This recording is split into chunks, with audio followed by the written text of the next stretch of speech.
Hola jóvenes, ¿cómo están? Bienvenidos al desarrollo de esta nueva sesión. En esta oportunidad voy a explicar a modo resumen la sesión número 7 que corresponde al tema de procesos inorgánicos. Vamos a hablar de dos procesos, en este caso la producción del hidróxido de sodio y la producción de ácido sulfúrico. Dos temas muy interesantes ya que a nivel industrial se hace uso de estos reactivos, de estos compuestos inorgánicos. Y también, como parte del desarrollo de las sesiones de laboratorio del curso, tenemos que conocer cómo es que se obtiene tanto el hidróxido de sodio y el ácido sulfúrico. Muy bien. Saberes previos. ¿Qué es un proceso? ¿Cuáles son las características del hidróxido de sodio? ¿Cuáles son las características del ácido sulfúrico? ¿En qué se diferencia un proceso inorgánico de un proceso orgánico? Recuerden que estas preguntas es parte del debate en el día de clase. Problematización. ¿Qué tipo de industrias hacen uso del hidróxido de sodio y ácido sulfúrico? Bien, entonces, el día de clase, como parte del debate, es muy importante que ustedes se basen en las referencias bibliográficas para poder entender cómo es que es la aplicación de estos reactivos en diferentes sectores industriales. Por ejemplo, en el tema de la industria minera, en el tema, por ejemplo, del lavado de botellas para la industria de las bebidas, de repente curtiembres, ¿no? Entonces, el tema, por ejemplo, en la industria del papel, etc. Muy bien. Logro de la sesión. Al término de la sesión, ustedes van a estar en las condiciones de diferenciar y analizar los procesos químicos de aplicación industrial, en este caso, de la industria de producción de hidróxido de sodio y ácido sulfúrico. Como toda clase, un video de motivación muy interesante, el cual permite, pues, comprender y entender mejor cómo es la aplicación, o en este caso, el desarrollo de un proceso inorgánico, ¿no? Todo un proceso. Muy bien, desarrollo del tema. Producción de hidróxido de sodio. El hidróxido de sodio, por ejemplo, también se lo conoce como soda cáustica, lejía de soda e hidrato de sodio. A temperatura ambiente es un sólido blanco, cristalino y sin olor, como se puede apreciar en la imagen. Este reactivo, pues, absorbe rápidamente el dióxido de carbono y la humedad del aire, por lo tanto, es una sustancia higroscópica. Es muy corrosivo también, es una base fuerte, por lo tanto es muy corrosivo. Se usa en general en soluciones de 50% en peso y se comercializa como peles, hojuelas, barras y tortas. En este caso está como pellet. Muy bien. Es muy importante, antes de mencionar las propiedades, es muy importante también, por ejemplo, recalcar que cuando se disuelve en agua o se neutraliza con algún ácido, libera gran cantidad de calor esta sustancia. Cuando se hace uso, por ejemplo, de carbonato de sodio y entre el 10 a 50% de soda cáustica, se utiliza para el lavado de botellas o limpieza de metales. Entonces, es otra característica también de esta sustancia química. Bueno, dentro de las propiedades, el hidróxido de sodio es una base, se caracteriza por tener un enlace netamente iónico, y lo más importante, entonces, al tener un enlace iónico, pues los enlaces van a estar unidos fuertemente, lo cual, pues, imagínense que el punto de fusión es 318 grados Celsius, ¿no? En estado puro, o 1390 el punto de ebullición, entonces es elevadísimo, ¿no? Por el tema de la unión de los enlaces. Obviamente ese punto de ebullición va a variar en base también a la concentración de esta sustancia. Muy bien, entonces acá se tiene otras propiedades. del hidróxido de sodio, ¿no? Dentro de la producción de hidróxido de sodio, principalmente se realiza por dos métodos: el electrólisis de solución de cloruro de sodio y caustificación de solución de carbonato de sodio. La caustificación de solución de carbonato de sodio ocurre la siguiente reacción. O sea, se utiliza carbonato de sodio, va a reaccionar con cal y agua. En este caso, la mezcla de la cal viva con la cal con agua nos va a dar cal apagada, ¿no? Entonces, la reacción se va a producir 2 moles de hidróxido de sodio más 1 mol de carbonato de calcio. Eso es lo que ocurre a nivel molecular. Entonces, obviamente, nos va a permitir hacer los cálculos para, de la parte teórica, ¿sí? Poder apreciar cómo es, digamos, el resultado, ¿no? Desde el punto de vista real. Teóricamente se habla de un rendimiento del 100%, por el principio de Lavoisier, que manifiesta que la materia no se crea ni se destruye, solo se transforma. Pero desde el punto de vista real, la eficiencia de una reacción puede variar por X factores. De esta reacción, para que se concrete o se obtenga el mejor rendimiento o el mayor posible, va a depender de la solubilidad del ion calcio y carbonato, ¿no? Para formar carbonato de calcio. El equilibrio varía con la concentración de solución de carbonato de sodio. ¿Cómo así? Por ejemplo, una solución del 10% de carbonato de sodio se logra una conversión del 97%, mientras que una solución del 16% de carbonato de sodio se logra una conversión del 91%. O sea, se puede apreciar de que mientras más concentrado sea el carbonato de sodio,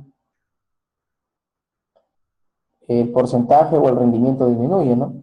Entonces es muy importante de que el carbonato de sodio, por ejemplo, al entrar en contacto con solución, se va a disociar en ion sodio y ion carbonato. Entonces, mientras más carbonatos hay en la solución, recordemos que los iones carbonatos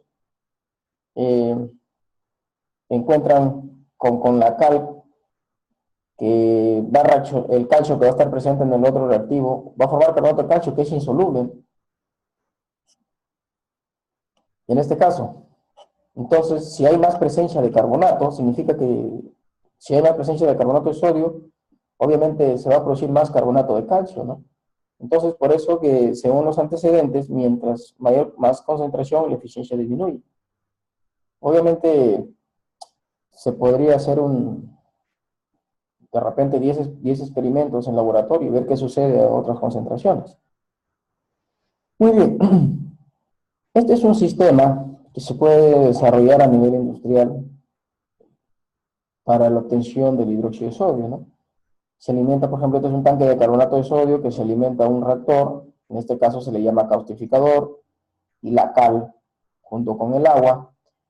Esta reacción es muy exotérmica, que va a generar bastante calor, por eso se utiliza una chaqueta por donde, perdón, en este caso se necesita más calor de lo normal. El calor para que se lleve a cabo la reacción va a ser proporcionado por vapor de agua, ¿no? Para eso este equipo cuenta con una chaqueta externa, ¿no? Muy bien.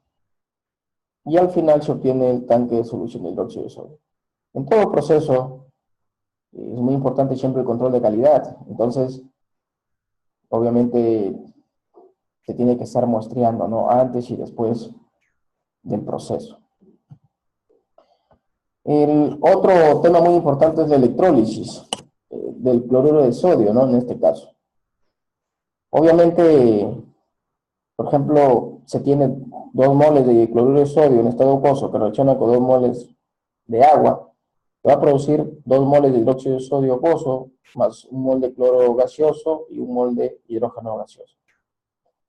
Entonces, esta es la reacción estequiométrica que gobierna esta metodología. El cloro y el hidrógeno de sodio se obtienen conjuntamente con el producto principal, en este caso.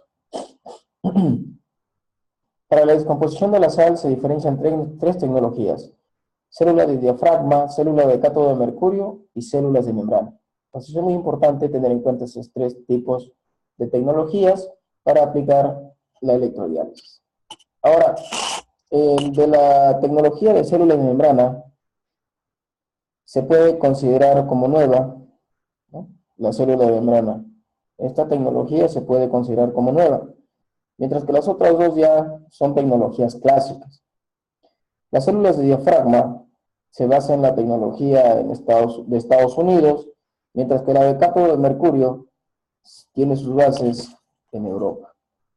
Es algo muy importante que recalcar de estas tecnologías, pero sobre todo tener en cuenta esta reacción. No olvidar esta reacción, que es lo que nos interesa como parte del proceso. Por ejemplo, acá en esta imagen tenemos el proceso de diafragma, ¿correcto? Se le inyecta gas cloro, por ejemplo, el cloruro de sodio, ¿no? Se va a tener, pues, cloruro de sodio disuelto en agua, se le va a liberar los iones cloro, ¿ah? Prácticamente el ion cloro que se forma va a pasar por un diafragma, ¿sí? En este caso, ¿qué va a suceder? Que el ion cloro se va a oxidar, y esos electrones que se generan al entrar en contacto con el agua va a producir una reducción en el agua. ¿Sí? Aquí hay una especie de ánodo y cátodo también dentro del diafragma. Entonces el agua se reduce formando hidrógeno y iones hidróxido. Este ion hidróxido va a entrar en contacto con el sodio, ¿sí? Que está presente también en la salmuera, y con eso se va a obtener el cloruro de sodio. Todos los procesos mencionados anteriormente se basan en esto, ¿no? Siempre vas a tener un ánodo y un cátodo. Lo mismo tenemos en el proceso de mercurio. Entonces, es muy importante conocer acá un poco también de electroquímica. Y en el proceso de membranas igual, ¿no? Se tiene una membrana, se tiene un ánodo cátodo, entonces siempre se va a buscar la oxidación del ion cloro y la reducción del agua, ¿no? Con los electrones libres que queda de esa oxidación. En este caso se va a obtener hidróxido de sodio del 33% de concentración. Muy bien, otro tema muy importante es la producción de óxido sulfúrico. Antes de continuar con este tema, por ejemplo, la soda cáustica, aparte que es un reactivo que se puede dar el uso en diferentes industrias, también es muy importante que es una base fuerte. Hay que tener en cuenta que si es una base fuerte, obviamente va a permitir que el pH aumente, ¿no? O sea, va a ir de 7 a la derecha, de 7 a 14. En el caso del ácido sulfúrico, pues obviamente va a haber mayor concentración de iones hidrógenos, por lo tanto el ácido sulfúrico va a permitir que el pH se desplace del punto neutro hacia la izquierda, ¿no? pH bajísimos, muy ácidos. Dentro de las características del ácido sulfúrico, se tiene que a temperatura ambiente es un líquido incoloro e inodoro, intensamente corrosivo, ataca casi a todos los metales, es extremadamente irritante, corrosivo y tóxico, reacciona violentamente con el agua. Y acá un consejo muy importante: nunca, al preparar soluciones, lo desarrollen de forma, digamos, simplemente por criterio, ¿no? Recuerden que en el laboratorio químico, antes de usar cualquier reactivo, se tiene que manejar las hojas MSDS, la cual va a indicar, o mejor dicho, la cual indica cómo es que se trabaja cada uno de estos reactivos, ya que al mezclar ácido sulfúrico con agua,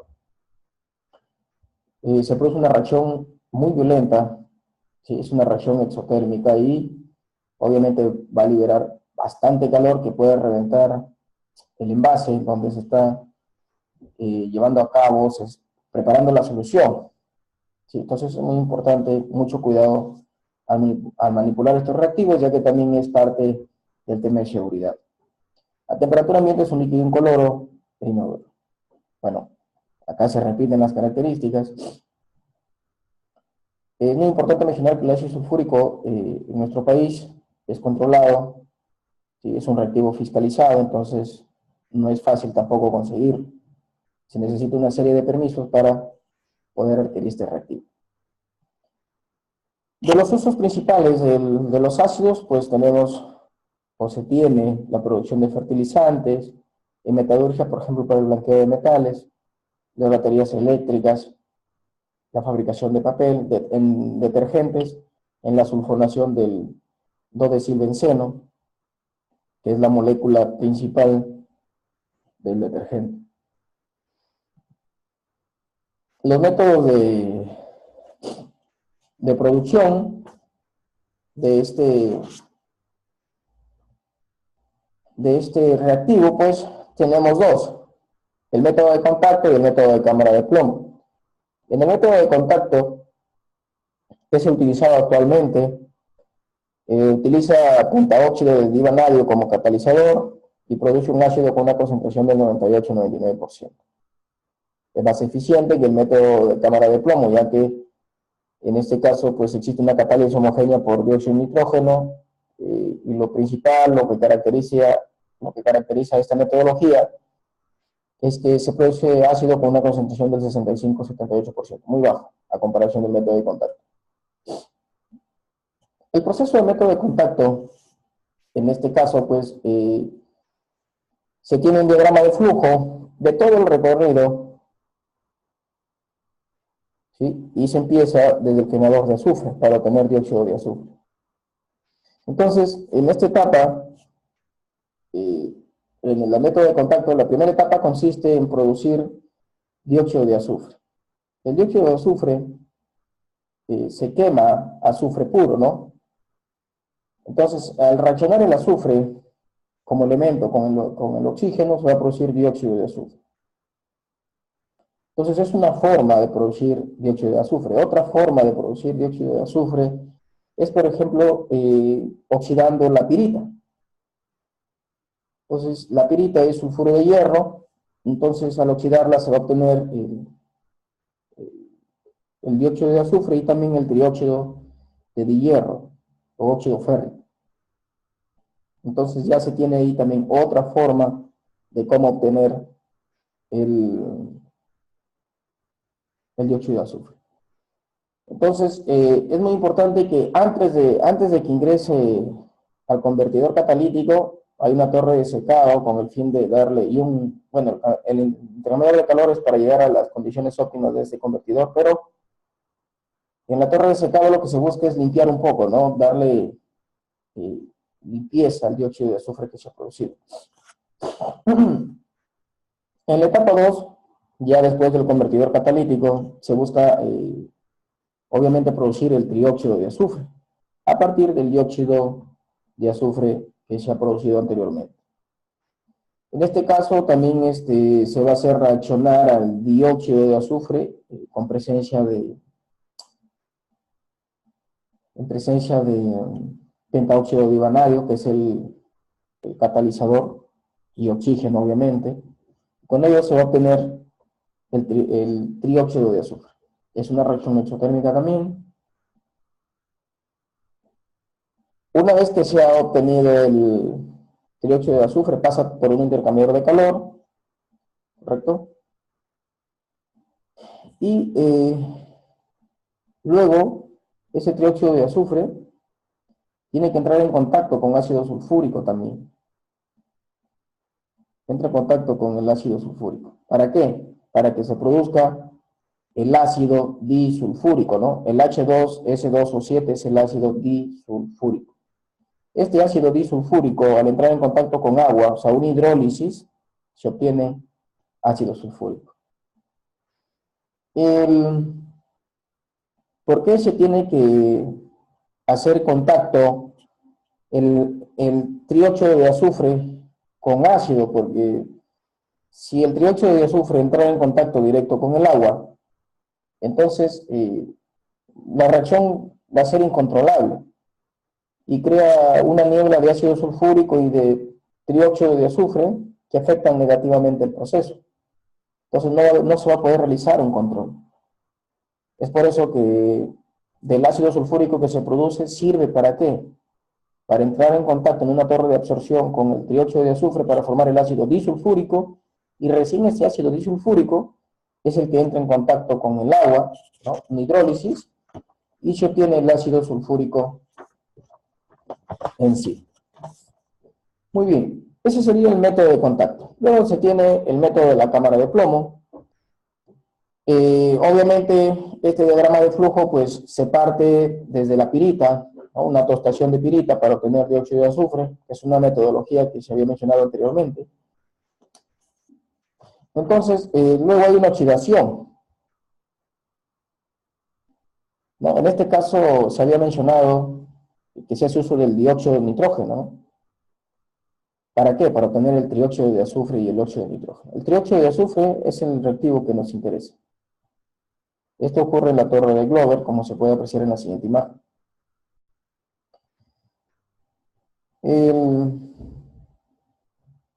Luego, acá también, por ejemplo, ese trióxido de azufre entra al agua, se produce el ácido sulfúrico en sí. Y obviamente el ácido sulfúrico que se ha formado reacciona con ácido nitroso también que se forma en esta torre, y recién ahí se produce el ácido sulfúrico, ¿no?, al 62-68%. Y ese es el producto que se obtiene al final. Y también los gases residuales que quedan en esta cámara de plomo, nuevamente son mezclados, ¿no? Estos gases se mezclan nuevamente con ácido sulfúrico y nuevamente son recirculados a esta torre de Glover para continuar con el proceso. Entre estos dos métodos, el más usado pues es el de contacto, ¿no?, el que se había mencionado anteriormente, el más eficiente obviamente. Y el de cámara de plomo es otra alternativa. Muy bien, jóvenes, es un resumen de todos estos procesos. Las reacciones que están involucradas es principalmente lo que ustedes tienen que conocer y sobre todo tener la base del tema de estequiometría, ya que con la estequiometría va a permitir que ustedes puedan determinar mediante cálculo cuánto de producto se puede producir partiendo de cierta cantidad de reactante. En conclusión, en el proceso de caustificación del carbonato de sodio, se mezcla una solución caliente de carbonato de sodio, el 12%, con una solución de óxido de calcio. En este proceso precipita carbonato de calcio, quedando una solución de hidróxido de sodio. Para la obtención de hidróxido de sodio por electrólisis de cloruro de sodio, se diferencian tres tecnologías: células de diafragma, células de mercurio y células de membrana. Los métodos de producción de ácido sulfúrico son métodos de contacto y cámaras de plomo. Ambos métodos parten de la producción de dióxido de azufre a partir del azufre como metal o pirita. Tienen una asignación para casa, muy interesante, por favor, revísenla, y la bibliografía respectiva de este tema. Muy bien, chicos, eso sería todo con respecto al tema. En caso de haber alguna duda, o quizá no haya quedado algo en claro, no duden en escribir. Hasta luego, jóvenes.